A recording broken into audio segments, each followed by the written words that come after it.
cerca de Disney World.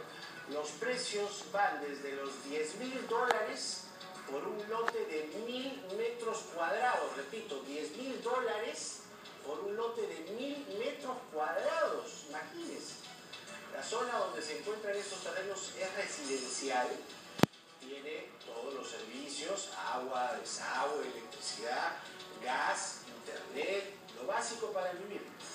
Para la adquisición de estos lotes no es necesario residencia o visa para los Estados Unidos. Ya varios aquí se van apuntando.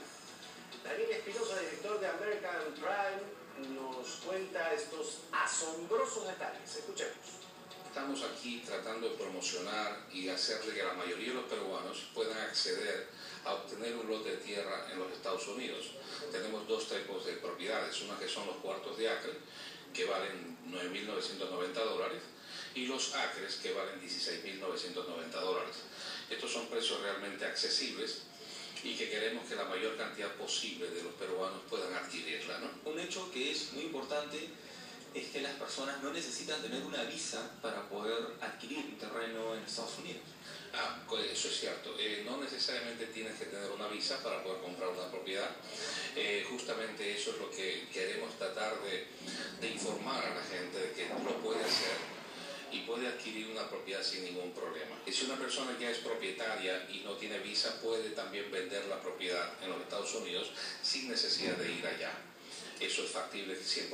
Las características específicamente es que es residencial, estrictamente residencial. El zoning es R1, puede usted construir casa, un chalet hasta de 2 pisos nada más de altura. Puede hacerlo de un piso también. El mínimo pies cuadrados que tiene que construir son 1.200 pies cuadrados. Todas las propiedades están completamente listas para ser construidas. Tienen las calles asfaltadas, tiene la luz eléctrica, tiene el tendido de cable para televisión, el internet, la fibra óptica, todo eso está ya completamente listo. Muy bien, ya saben, entonces, tremenda ocasión para conseguir terrenos en los Estados Unidos.